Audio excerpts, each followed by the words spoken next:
En 1945, el mundo descubrió algo tan terrible que parecía imposible de creer. Ciudades enteras arrasadas, campos de exterminio, millones de personas asesinadas. Pero la guerra había terminado, y por primera vez en la historia, los líderes de un régimen derrotado no serían ejecutados inmediatamente. Serían juzgados, ante el mundo entero. Este fue el juicio que cambió para siempre la idea de justicia internacional.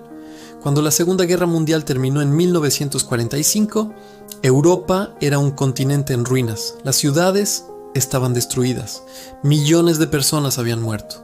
Pero lo más impactante aún estaba por descubrirse. Cuando los ejércitos aliados liberaron los campos de concentración, encontraron escenas que nadie estaba preparado para ver. Montañas de cuerpos, prisioneros esqueléticos, crematorios, documentos que demostraban un sistema organizado de exterminio. Aquello no había sido solo una guerra, había sido una maquinaria de muerte. Cuando terminó el conflicto, los líderes aliados enfrentaron una pregunta difícil. ¿Qué hacer con los responsables? Algunos querían ejecuciones inmediatas. Otros pensaban que los líderes del régimen nazi debían ser fusilados sin juicio. Pero hubo una idea diferente, una idea revolucionaria para la época: juzgarlos públicamente, ante un tribunal internacional, y demostrar al mundo sus crímenes. La ciudad elegida fue Nuremberg, en Alemania, un lugar simbólico. Allí, el régimen nazi había celebrado sus grandes concentraciones de propaganda. Ahora sería el escenario de su caída. En 1945 comenzó el juicio. 24 altos dirigentes nazis fueron llevados ante el tribunal. Entre ellos estaban figuras clave del régimen: Hermann Göring, Rudolf Hess, Joachim von Ribbentrop. Por primera vez en la historia, líderes políticos y militares eran juzgados por crímenes contra la humanidad. Durante meses, el tribunal escuchó testimonios y presentó pruebas, películas grabadas por los propios nazis, documentos oficiales, testimonios de supervivientes. Las imágenes de los campos de concentración dejaron al mundo paralizado. Muchas personas no podían creer que aquello hubiera ocurrido, pero las pruebas eran irrefutables. El sistema de exterminio había sido planificado, organizado y ejecutado con precisión. Los hombres sentados en el banquillo reaccionaron de diferentes maneras.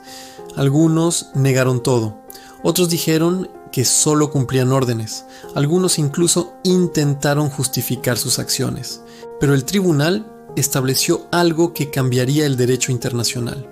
Obedecer órdenes no es excusa para cometer crímenes contra la humanidad.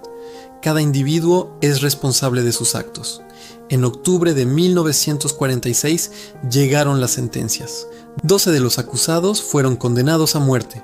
El silencio en la sala del tribunal era denso, pesado con el peso de la historia, mientras se leían los nombres: Hermann Göring, el mariscal del Reich; Joachim von Ribbentrop, el arquitecto de la diplomacia nazi; Alfred Jodl, el estratega militar.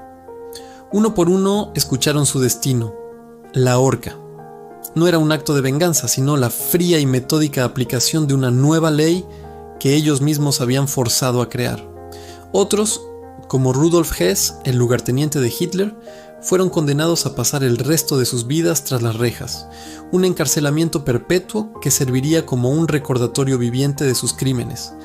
Las sentencias variaban, desde cadenas perpetuas hasta penas de 10 años, cada una un intento de medir lo inconmensurable, de asignar un castigo terrenal a un mal casi metafísico. Para el mundo, cada veredicto era un paso hacia el cierre de la herida más profunda del siglo XX. Uno fue absuelto. El mundo entero siguió el juicio con atención. Muchos lo consideraron un momento histórico. Por primera vez, la justicia internacional se imponía sobre los crímenes de guerra, pero no todos quedaron satisfechos.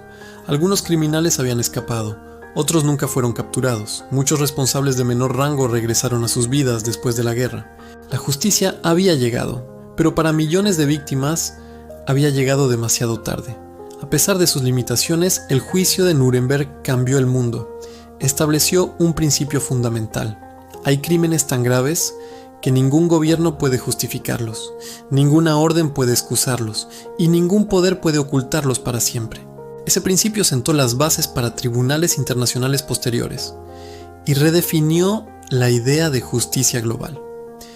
El juicio de Nuremberg dejó una pregunta abierta que sigue siendo relevante hoy. ¿Puede la justicia reparar una tragedia de tal magnitud? ¿Puede un tribunal compensar millones de vidas perdidas? Probablemente no. La respuesta honesta es que ninguna sentencia puede devolver una sola vida ni borrar el dolor de los supervivientes. Pero el propósito de la justicia no es solo castigar, sino también recordar.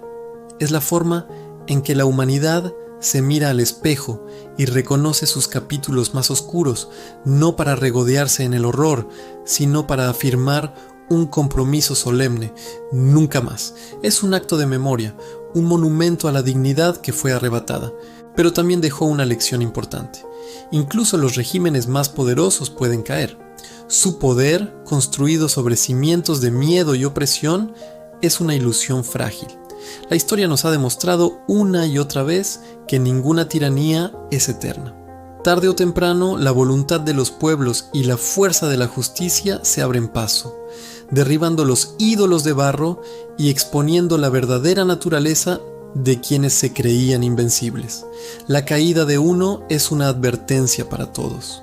Incluso los líderes más temidos pueden terminar ante un juez.